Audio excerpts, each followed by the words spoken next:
get the attention of the person that I think is very valuable to what we do in these spaces. And I think Candy I've known now for almost a year, close to it.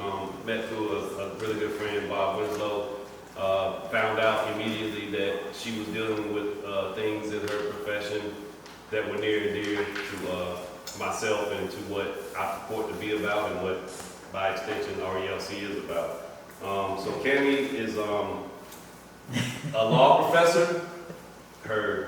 The things would be long if I said them all, but she's published many articles. She's contributed to books and works, all centering on criminal justice system. She was at Wake Forest, and now she is at William and Mary. I will read exactly what she is: the R. Hugh and Nolie Haynes Professor of Law and Director of the William and Mary Center of Criminal Justice Policy and Reform. She's pretty big deal.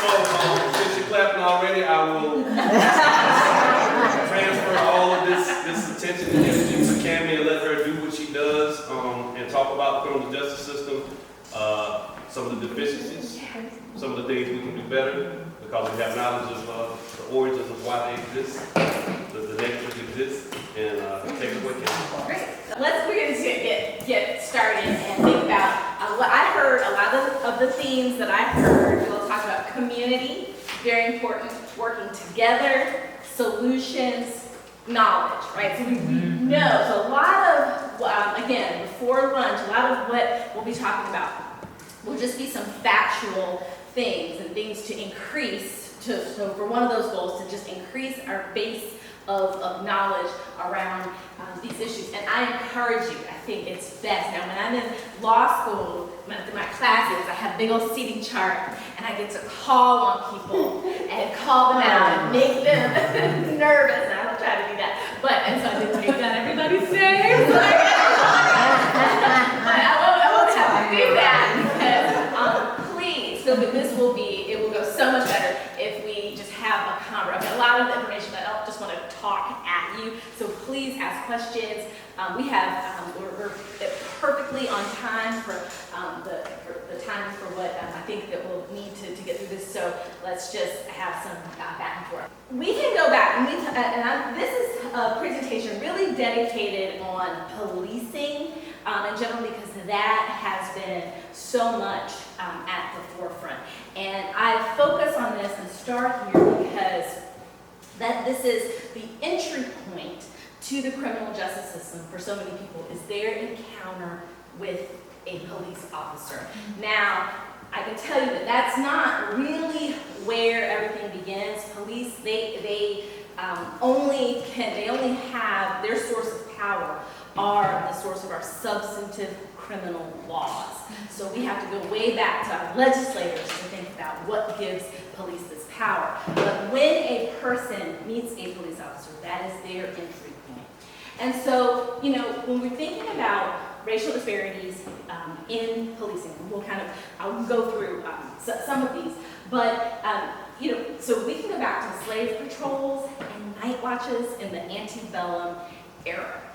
If you are a student of history and you know a little bit about slave patrols and how they were organized, the modern day police departments, they are really a very modern creation just over the last 100 or so years. Before that, groups of citizens would come together to protect their property, their homes, their property. And we know in the antebellum South, some of that property, it was human beings. And so when I think about a lot of the things that we see today in terms of stop and frisk, and I'll talk a little bit about that, what happened in New York and some of our, we talk a lot about it as if it's only an urban phenomenon, but in a lot of places, we're going to stop you, get your ID, who are you? That's very much how slave patrols acted in terms of free blacks and the regulating the movement of free blacks and slaves. Who are you? Where are your papers? What plantation do you belong to? Can you be out here right now? Also, when we think about law enforcement and some of the roots of law enforcement, we can go back to, we can move from the antebellum era into Reconstruction, that time period after the Civil War, where rampant lynchings would happen. And we are going to talk about the Ahmaud Arbery case. It was the final straw when it came to President Biden just now in 2022 signing the first piece of federal anti-lynching legislation. Just think about that. It was just a couple of months ago, a few months ago, that President Biden signed into law about that lynching. But we know that for many years, hundreds, thousands of Black people and allies to them, Black and Jewish and allies were lynched in the South. You may get a police officer that says, you know, okay, whoo, this person, oh, they're armed with some knowledge, they know their rights. I don't want to mess with this. I don't want, you know, I don't want this trouble either. You may not. You may get a Derek Chauvin, right? Somebody like that. So, and that's just the chance that people are taking. That's just the reality of it. So there's legal recourse, but by the time you've gone very far down that line. So any more questions or thoughts about that? So, yeah, just yeah. my personal curiosity, in that instance, if you're not sure about what is, I guess, legal, not legal, whether or not whatever, you are allowed to ask for a supervisor, yes, to come down. So I'm not familiar with any case law that says that you have this right, and I'm thinking that practically speaking, that depending on, you know, depending on the circumstances and thinking about and putting yourself in and also like putting yourself in a reasonable officer's shoes too. Like, I'm not sure the officer is going to need to have a supervisor come down. Sometimes I know before searches, like if you refuse to consent or something like that, and you start off with saying this, that may be a situation. Those would be governed by internal rules. I'm not aware of any case law. Okay. So if you do ask for a supervisor, the officer is not required to, I guess, like contact or. I'm not aware of any case law that says that they. That's just my curiosity. Yeah, that they have to do that. There could be some internal. Now, so having said that though, there are 18,000 police departments in the country, and they all have their own internal set of rules, and then you've got local rules. I would not be surprised, because, and as we start talking about some of the local reforms that have been made, there certainly could be certain cities or certain police departments where that is the case, but I would just say off the cuff that you better make darn well sure that you know that is the case in whatever jurisdiction you happen to be in, and Reedsville might be different than Greensboro, might be different than Raleigh. So and that is the problem when we don't have and I'll talk a little bit about this when we talk about solutions.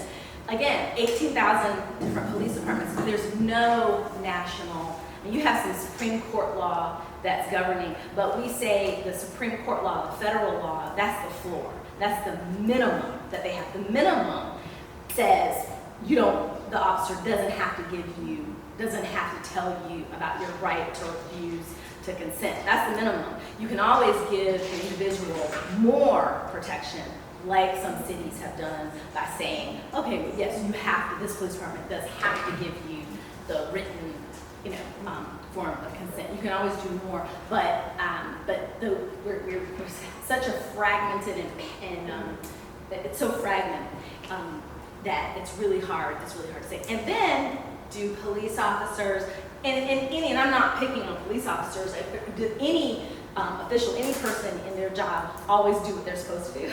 Like, we hope that it doesn't always happen. Thank you. Yeah. Was there any other questions? Yes.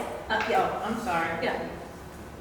Thank you. I just want to clarify. So if we say no, they still can cuff us and take us and do what they want. The way the law works, yes, in a sense, to answer your question, yes, but what they're going to have to say then is that they had some probable cause to. So the scenario, hypothetical, is you're driving, maybe you're speeding, maybe you're not. Right. They stop you. Right. What I always tell, the officer always wants to say, "Do you know why I stopped you?" Now, instead of me in my smart alecky mind saying, something like a mind reader, you can always say, there's actually a song about that too. 99 Problems, right? You can actually say, "Officer, why did you stop me?" Like, why did you stop me? And then they should give you some explanation. They can also say license and registration, license and registration, license and registration, and then you don't comply with that. And there's probably a statute that says that you have an obligation to give your identification. If you didn't do that, and then that would be a reason to do that. But if you say to them, if they say, "May I search your car?" and you clearly would want to say, "No, you may not search my car. I do not give you consent to search my car." If they did proceed with that search, then later in court, when your office, if evidence has been found and you're trying to suppress it, they would have to articulate some probable cause.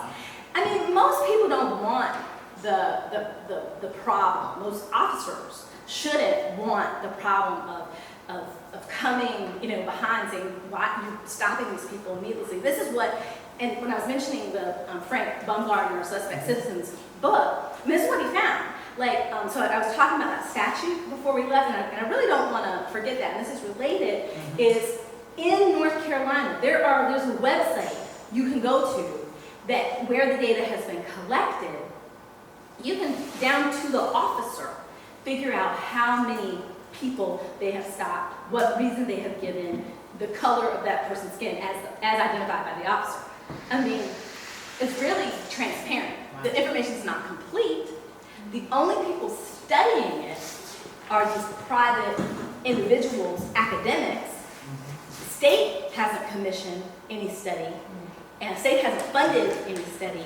And so that's a problem that you get. But the point is that yes, you can refuse, but wow, like what happened? You have to have that calculated risk in your mind of what then may happen after that, and that is a completely personal choice as to what people would do, and also what you do in the moment and the circumstances where you are, around you, where you are, and who's watching, and all of that. Yes.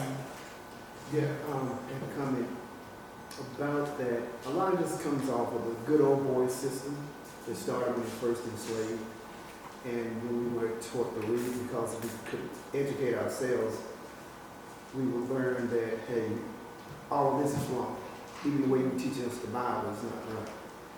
And break down how some of this occurs. Our younger people are more engaged with a lot of these processes now because of what they read. And the internet is exposing a lot, like you say. I recently saw on YouTube where a young man was being stopped, and during that process he went live, and he asked the gentleman, would you stop me for and all of this? And he asked for the supervisor because he was afraid he was going to not make it home. And the guy said, "You don't need my supervisor." So what he did, he called 911 and asked for a supervisor because of the situation. A supervisor came out from another area. So he still was reluctant to follow the process, and he kept his camera on the whole time. He did leave eventually, and went up to his destination, which was to visit his incarcerated brother. But, that system is so old and embedded, the good old boy system. When we as blacks or people of color join the force, we become part of that system.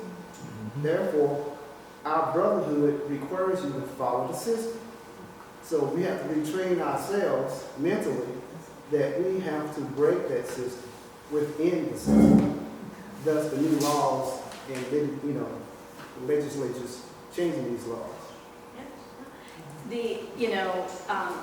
What you were saying about the different processes and what people are doing and younger folks again, out here, the fear is that how many of those videos have we seen that some and expose, you know, what's happening within the police department, and then some of the things that we see, you know, and I actually don't show them anymore to my class. I went back and forth on this. I'm like, well, because people, you can see them, you know the brutality happens, but oftentimes these are and you should be aware of what's happening, and you should not shy away from them, but the repetitive over and over and over and over and over and over and over again, do we become desensitized to this is a person's last breath, their last moments on this earth oftentimes. So, you know, it's the proliferation of the videotapes has been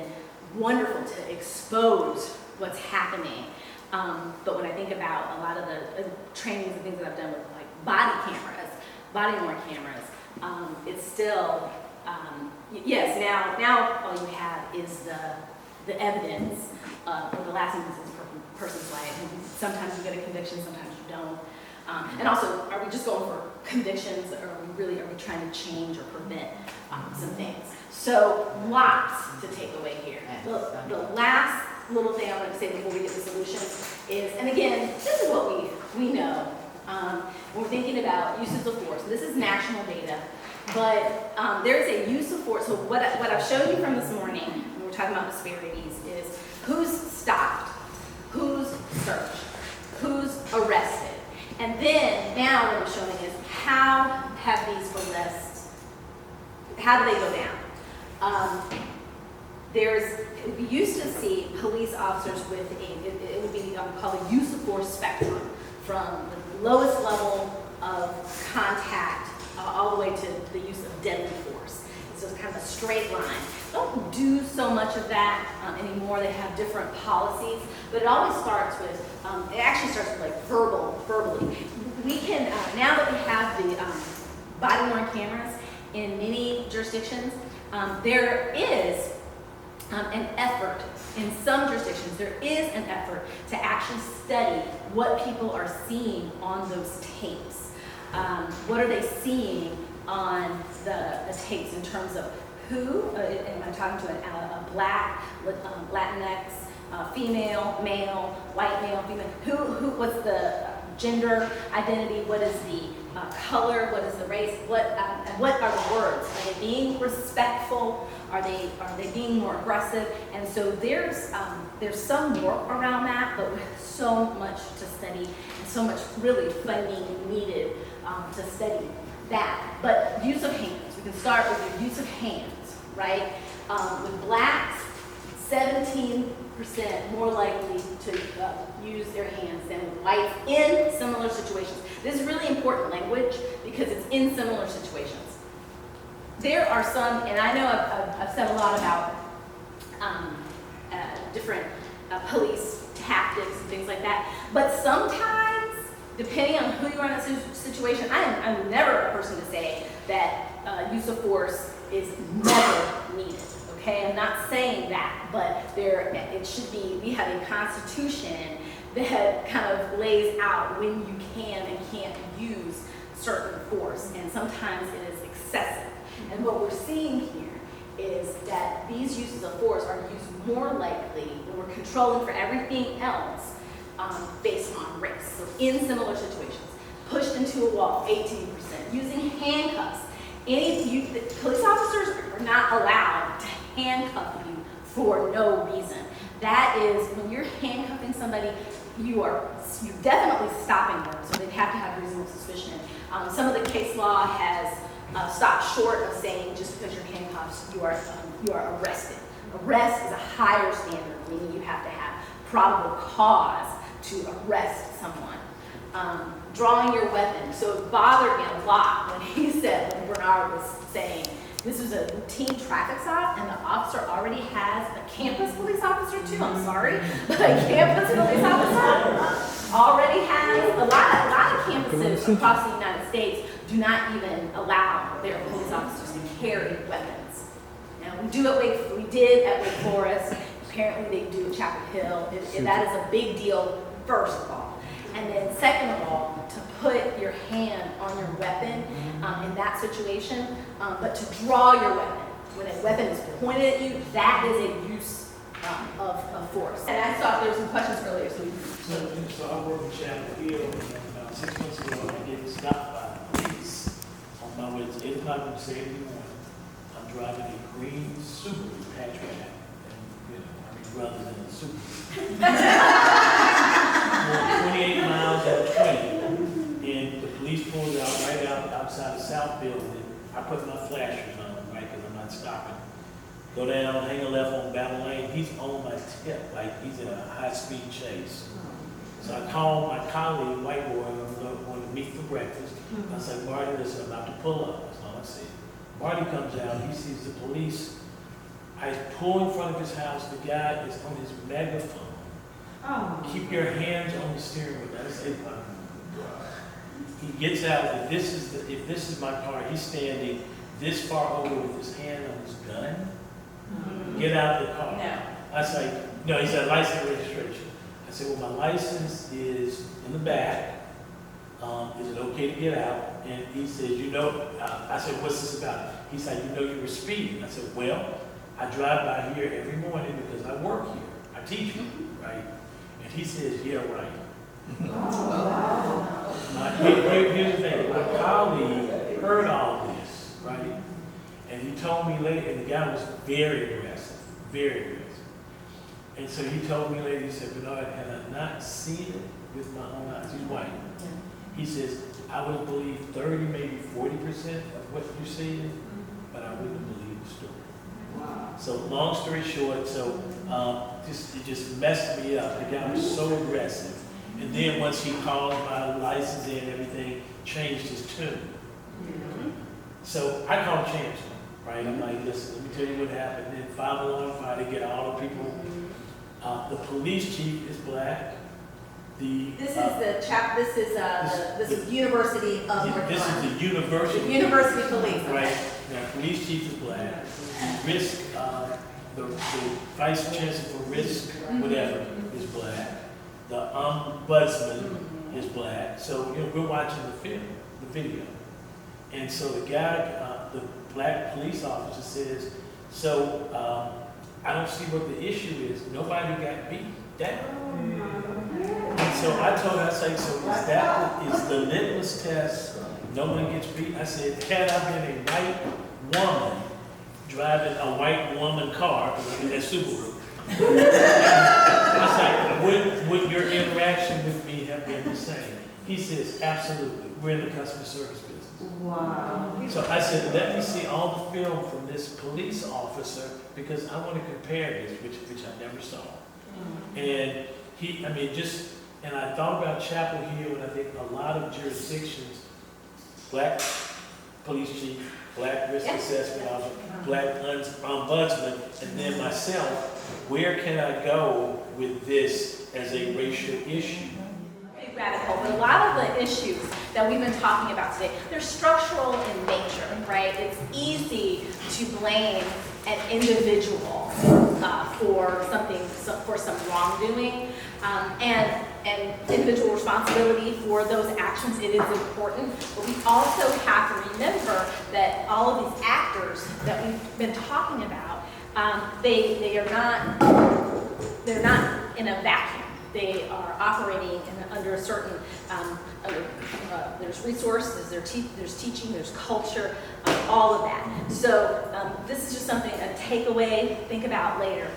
So I didn't want to leave, actually I think what Bernard actually set up for us before the break was really interesting. And again, it's this story of if you hear almost any, and I'll say this, almost any black African-American man talk about their experiences, it's very, very similar. There's not a single person that I know that hasn't had that type of interaction. And I think what was really interesting too about how he left, he said that his friend said, if I didn't see it with my own eyes, I wouldn't have believed it.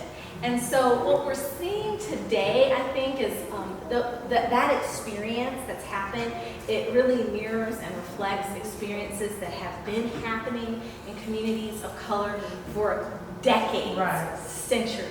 And it's only now that with the advent of, or the proliferation of all of these cameras, everybody has a cell phone camera, we have body cameras, that the entire world is able to see it, and not see it a day later, but sometimes as it is happening. And I think that's unfortunate, because what that really, if you really step back and think about that, is what that really says is we've discounted for you for so long. We didn't believe that this was happening. We were minimizing all of it. And a lot of the things, and again, as I think back to some of the comments and other comments that we heard in the first part, there's this level of dignity, right? Everyone is a human. There's basic human dignity, and so when we have that disbelief or that minimization, it flies in the face of that dignity. And so the bottom line is that when we're trying to have solutions, we cannot craft solutions without everyone at the table, but everyone has to feel a part of that community, and they have to have their dignity upheld.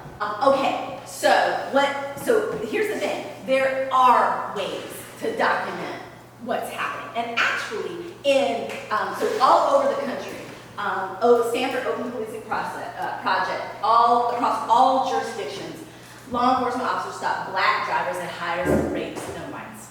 Every single study, if you study it, that's what you find. There's been a study in Maryland, there's been a study in New Jersey, there's been a study in Missouri, there's been a study in North Carolina. We are really fortunate in North Carolina. And here's another book, Frank Baumgartner.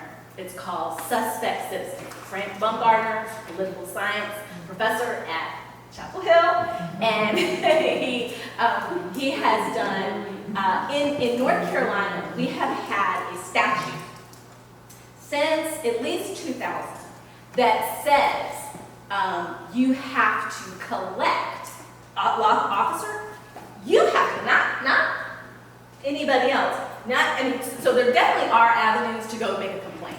You definitely you should be able to, in most jurisdictions, major jurisdictions, be able to file a complaint against an officer if you feel. Now, query whether anybody ever is going to follow up on that seriously, if anybody's ever going to study that data. But what happened in North Carolina is Frank Baumgartner, so we do have a statute that says you have to collect data on officers. You have to collect data on who you stop and why. It's really a great statute. It's really wonderful. And it's the type of thing that now, so for many years we didn't have at the national level, but now there's more data being collected at the national level. The problem is that in North Carolina, there's no mandate for what you do when the law enforcement agency doesn't turn the data over to you. We can't make a law enforcement agency do this if we're not going to give them the funding to do what we're asking them to do.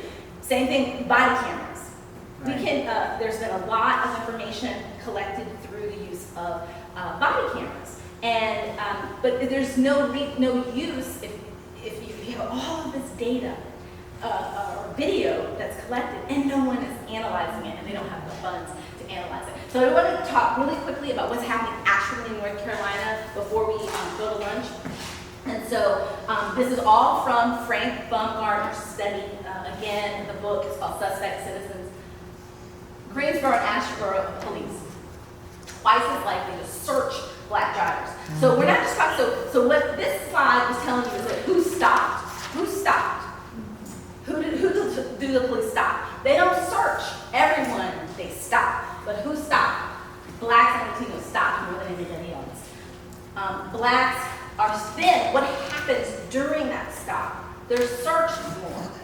North Carolina state troopers, 3 times more likely to search Hispanic drivers rather than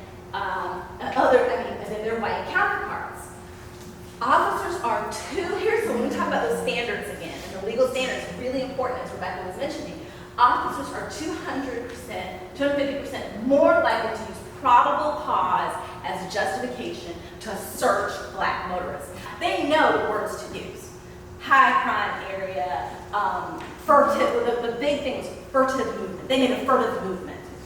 What is that? What is What is a that? furtive movement? What is that? They made a quick movement. There's a judge in North Carolina who said, no, you've got to, there's only one judge. No, you got to give me something else other than, you got to be more specific than the furtive movement is what gets me in the car to do the probable cause to search. Black drivers, so then when you're stopped, you're searched, then who are they arresting? Who are they taking to jail? Black drivers, 43% more likely to be arrested than whites in Rockingham. 2% of the frisk resulted in a weapon found. And so, let me ask you, what do you think the impact would be on a community that experienced this? Complete and total lack of trust, And right? then if it's a kid walking back and forth to school, then it's a potential dropout, just because you don't want to deal with that officer. Yeah, some of the, there's another, for those of you who are writing these things down, send them out. Craig Futterman at the University of Chicago has done some really interesting, has a documentary. And he talks to children who are in a particular zip code, and they talk about the experiences that they had with officers. There's some, so again, as we think about solutions, there's some local jurisdictions, this happened in Philadelphia, where the police, they give you a card, and they basically say, here's a card, you have the right to refuse this consent search, and then they get your initials on the card to say that you knew that you didn't have to do it, and you do it. Oh, okay, so everything's okay. No, everything's not okay. How many people, when they read that, they sign, they still permit the search because they believe that they have to, or they just want to go home, or they just want to, this person still has the gun, they still have, so there's all of these power dynamics. But that has been one thing that, to your point and to your point, that some communities have been able to do, say, we're not going to allow. So remember when we started this morning, and we said that police officers, they can only, it's an entry point, but they get their power from somewhere. And so one thing that legislators can do is they can take away that power. We're not going to engage in consent searches. There are jurisdictions, there are federal, when the federal government has come in and investigated some of these, Alamance County, another one, has investigated some of these jurisdictions for their police practices. Sometimes they're able to get them to agree, you will not engage in consent searches. You will not engage in searches with less than probable cause. Is stop and frisk, is that community policing? These are officers that are out to supposedly prevent crime. But what was happening, what we know is happening in New York City is, and we just have, I use New York because there's been so much data collected on what happened in New York City. 54% of the people who were stopped by police, almost 55% were black, 32% were Latino, a few members of the white community were stopped and frisked. In fact, the data show that there were more stops than there were people in New York City. So we're talking about over a period of years, millions of stops.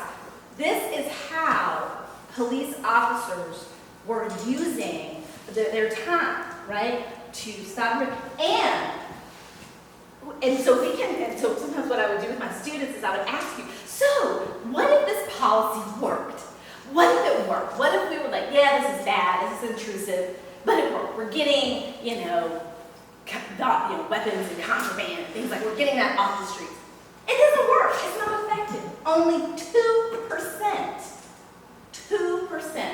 of the frisk resulted in a weapon found. you have to have what we call particularized suspicion that criminal activity is afoot. Particularized suspicion that criminal activity is afoot. That's just to stop you. That's just for the officer to say, I stand here, give me your ID, I need to do something. That's just to stop you. You can't frisk someone, an officer can't put their hands on you unless they have reasonable suspicion of armed danger. So I've got two things, and this is constitutional case law, case Terry v. Ohio.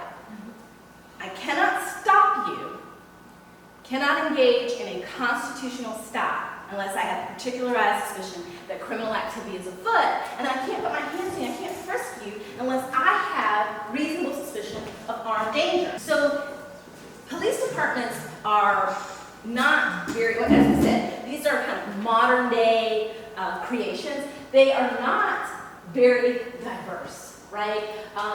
When we think about just different sheriff's offices, and this is some older data, it's over 10 years old, but it has not improved, this chart. And I apologize if you can't see this, but most sheriff's offices are over 77% white, with a few percentage of blacks, Latinos, that's even less.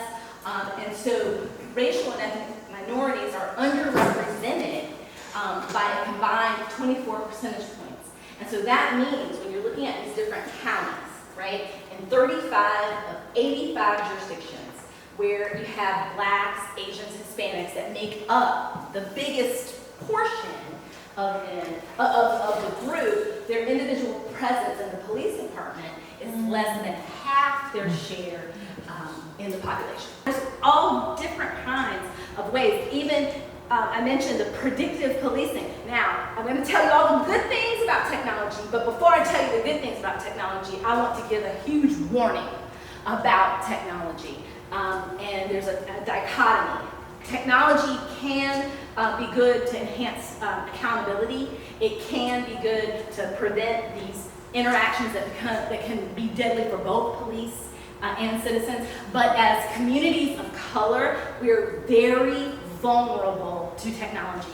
I've talked about, to give you a little bit of the black letter law, when we're thinking about the Fourth Amendment, search and seizure. Like I said, if I come, I'm a police officer, I'm invited into the space, anything that I see is in plain view. So I don't need a warrant. It looks like reasonably that it could be contraband. I can take it, I can seize it, I can arrest you for probable cause, whatever, okay? But in order to do that, you have to have it has to be a reasonable expectation of privacy. In our country, and that used to be, so my home is like a cocoon, a very protected space, my person, certainly, but we are expanding what is a reason, or actually I should say, we're narrowing what's within a reasonable expectation of privacy. So much of our lives, we put out there to be public, and the government can use intrusive means of doing things. But then seeing my car and wherever I go, wherever my cell phone says that I am, right, that's all kind of out there in public. So, and also too, there's been some wonderful writings on, again, if you are in an urban community, you absolutely have less of a reasonable expectation of privacy than somebody who's out on a big farm or suburban community. So it's different. But the police-worn body cameras is obviously a major technology that can be accountable. We can see what's happening. I worry about this technology. I think it's important, and I think jurisdictions need to have them. The point is, around the country, a lot of jurisdictions have them, but they have no policies governing them. A lot of times, there was aerial surveillance, a program in Baltimore, where they were having drones, the other thing, drones flying over, collecting information about every aspect of your daily life outside of your home can be collected. They did not initially tell residents that was happening. So with any of these, you need to make it publicly available. Yeah. And it's the same thing with all the smart TVs and everything. They say you have to be careful in front of Alexa and whatever else you're using Yeah. because it starts picking up the language. Constantly. Yeah, it's like Big Brother. Yeah, and Alexa might be okay, but I don't know if like the Winston-Salem Police Department or the federal government is, right? So this is just to conclude, these are other things. I think that there's a lot of different cities that we can look to that have made real changes in their policing. I won't go through the Justice in Policing Act but I will tell you that that was a piece of federal legislation that had a lot of these reforms, right, in it. And so what happened to that act? It passed the House, the Democratic House, in the U.S. House. It failed in the Senate, right? The law enforcement lobby is very, very strong. It failed in the Senate. And so a lot of what you see in Biden's executive order is really remnants of what was not able to be passed in the Justice and Policing Act, which was called the George Floyd Justice and Policing Act. But we've seen, let's see here. I just wanted to talk about, there has been some successful legislation, and I again, as I conclude, I just want to tell you, I really think this is low-hanging fruit. Oh, we can ban a chokehold. Okay. Should we, again, if we value the sanctity of human life, should that ever have been allowed anyway? And then we can get into all of the different nuances as to what is exactly a chokehold. Because there are lots of different police tactics and different types of holds that can still kill you, but don't qualify as a chokehold. But we've had some cities that have actually, in the wake of what happened to George Floyd, we also, again, this is the formalism versus realism, what we're dealing with right now. And right now, we do have 18,000 police departments. So we at least need to hold them accountable, right, for what is happening. And so the defund/reinvest, a lot of people say, so we have this funding. I don't want to fund a Derek Chauvin that's had 22 other complaints. I don't want to pay his salary anymore, right? But maybe we can reinvest that money into a unit that is not composed of only police, but for mental health. And this has been happening. We've seen more and more and more people whose families are calling because they don't know who else to call. Where else do they call? They don't have anyone else to call but the police, and the police are showing up with, again, a gun. And by the way, when you call the police to come help your daughter who's having a mental breakdown or a problem, then the minute they step in your home, they're there. You've invited them. There's consent. It's like the vampire. You've invited them. Anything they see, right? Okay, whatever it is that they see, then that's plain view. And again, to follow up on something else that Bernard said, he mentioned trust. So with community policing, as Seth was talking about earlier, community policing, every police chief in America will tell you that they're implementing community policing. But how hard must that be when you don't have the trust of the community to do anything that you're doing? So how do you build that trust when it has been, really it was never there, because when did we start with this? The antebellum and slave patrols was really never there to begin with. This system, this was not necessarily a system created for, to involve people of color. It was a criminal justice system has been seen as a system to be exacted upon people in communities of color. So now how do we, when we're starting that history, how do we build that trust in this situation?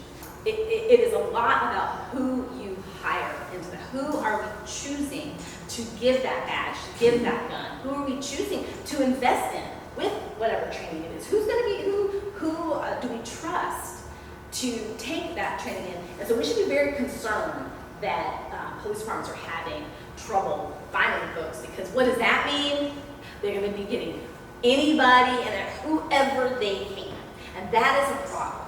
whoever walks through the door, regardless of education level. And the psychological testing is non-existent. That doesn't happen in terms of thinking about your implicit bias, thinking about your, and I go back and forth with implicit bias because there's enough explicit bias that we don't talk about before we move on to understanding implicit bias. But when we think about who are we hiring and why. So again, as we think about recruitment, it is a very real problem that we should be concerned about, because that means the less people that are coming through the door, the less people there are to choose from, the more we should be concerned about who we are in. And Minneapolis is among, and it's not just George Floyd. We could leave George Floyd out of it, and I would still tell you that Minneapolis is one of the most troubled police departments in the country. They consistently have disparate uses of deadly force against minorities. So there's been this another solution that people have mentioned, this defund, reinvest. Right. So when we talk about that, what do you all think how does this work? Yes. So something like that happened a discussion at school with a teacher, and we was like, we don't really support kind of the funding, but we should feel like the funding should go to support something else. Because you have firefighters that have they can do paramedic stuff, but they can also save your house if they burn down.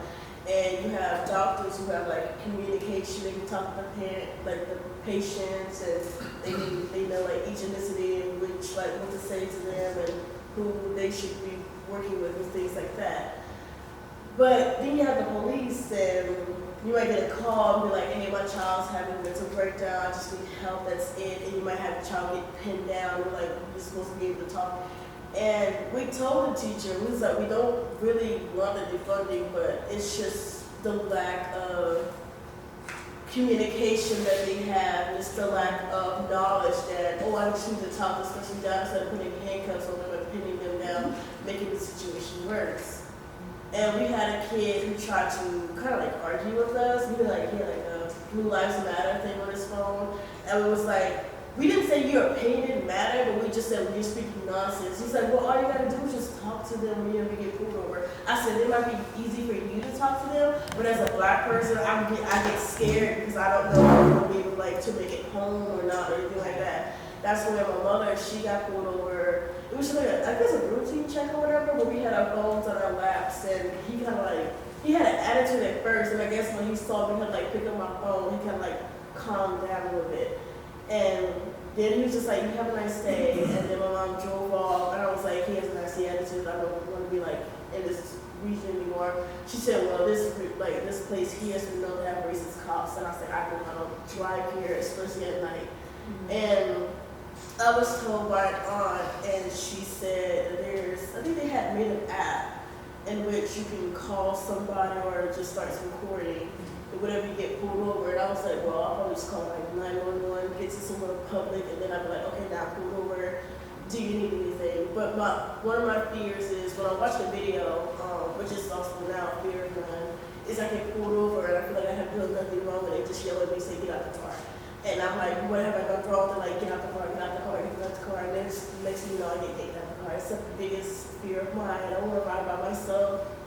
I joked with my friend who's white. I was like, you don't have to ride with me everywhere because I'm too scared to ride by myself. But she's like, it's fine, it's cool. I'm like, I'm serious. No, it's real. Well, yeah, it's real. What you are describing, and again, when we go back, when we think about, again, and Bernard's not here, and I think Ron may have left, but we've talked about this trauma. It's trauma. How can you possibly have community policing and partnerships when you're terrified? I mean, you're scared. You can't, that is not a recipe for working together, right? And so when you hear these things, we need to work together, we need to do that. Well, you're terrified, and not unjustifiably so. There's really not a lot to show you on the other side that, this can be okay.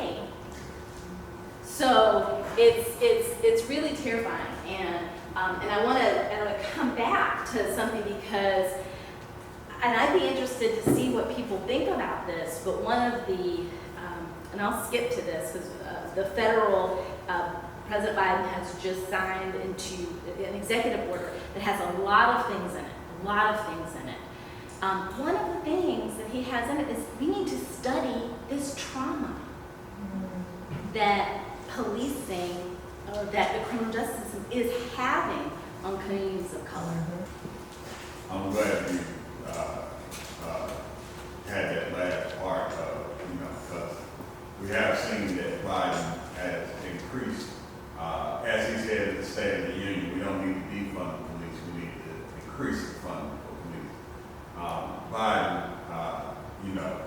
for all intents and purposes, is primarily responsible for a lot of what we currently see exhibited by our public safety officers.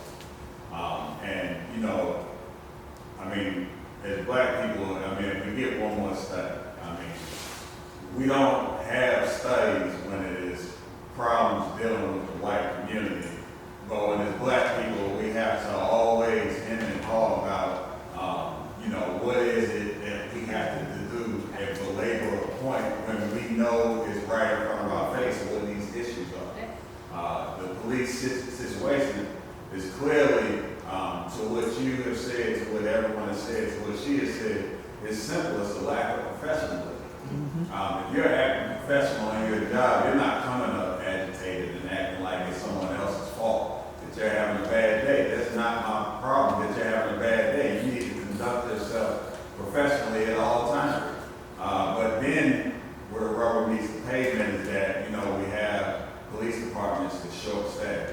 And so bad apples are left on the force much longer because they're already 100 people down, 60 people down on their force. And so things that, when they're at full staff, would potentially not be allowed are allowed to go on. They know who the bad apples are. Yes. As anyone with colleagues know who's the unhinged. We just have to stop playing these games with these people and understand that this is very serious. We're dealing with people's lives. When we can allow people to come in and have a domination force over communities where, it's really not policing in black communities. It's occupying force. And so when we understand these things, they're designed as they're meant to be designed, as Biden intended those things to be designed. I don't look at him putting extra money into a budget for a study when he's weaponizing the police beyond comprehension. When these cowboys are coming into the community and, exerting force over women, like she just said, that's ridiculous. The accountability, the black community has a job to do too. We can be down at city council meetings and ask for the city manager, ask and understand how that city is governed. Whether it's the mayor that, initiates certain things or whether it's the city manager, and then you stay on top of the accountability. If you make people's jobs hard, they will assist you until you don't make their job hard anymore. But we must have accountability and we must have professionalism. All this other extra stuff, it's just that, it's just extra conversation to make ourselves feel good. And we just, it's beyond that. These people have no humanity. When you can brutalize a woman and throw her down and do all this stuff and over-police her in these moments, there's nothing that talking and studies is going to do about it. And so we just have to understand that, this is a game of life and death. And we have to understand that, how we're police when we're in the affluent side of town, they understand they wouldn't even try these things. But when you're in poor sections of town, it's open season. And so we just have to understand that, those are the two factors. It's accountability and it's professionalism. Everything else, it just really is fluff to a conversation that does a disservice to real people fearing for their lives, and it's not the police. It's the citizen that pays your salary for you to then make me be fearful of you doing your job. I mean, there's a disconnect there. Yes, preach.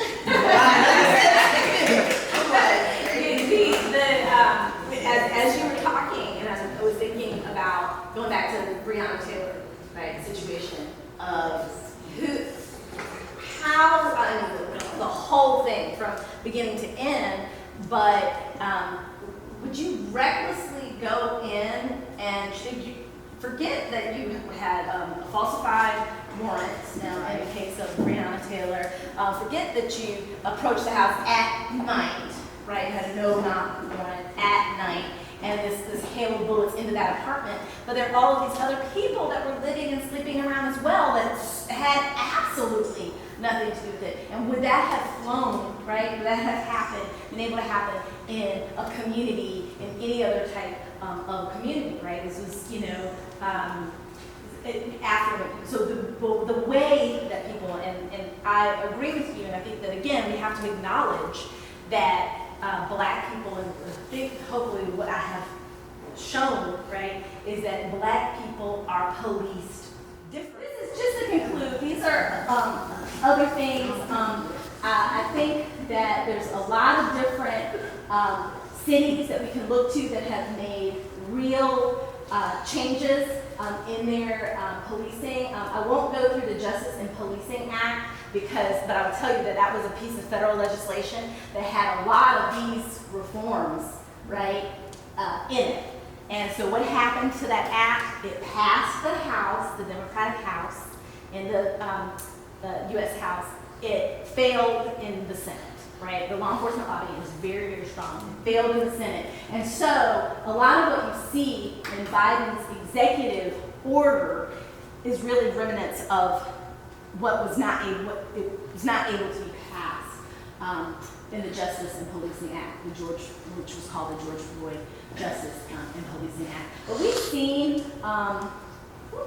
let's see here.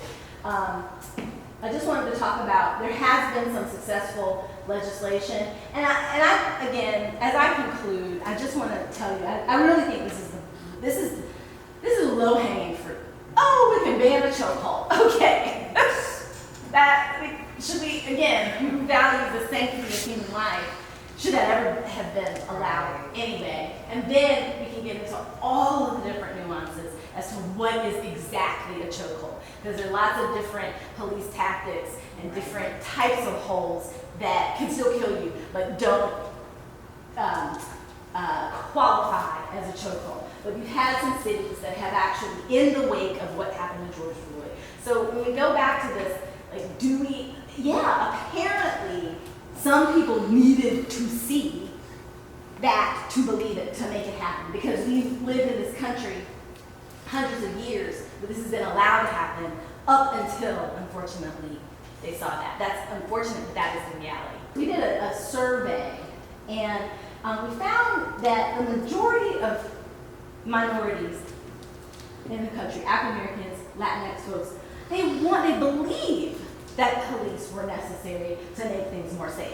You kind of see that happen in Minneapolis. They were like, oh, let's put this on the referendum. And we were like, no, we still want to look at the police department. Found that they thought that they made things more safe, but they were so concerned about the brutality and the fear and the problems. And so it's, again, just creates that situation of how can we ever really work together to enhance, to keep our community safe, keep our communities safe from officers who don't need to be on the police force. And so with that, I'm good.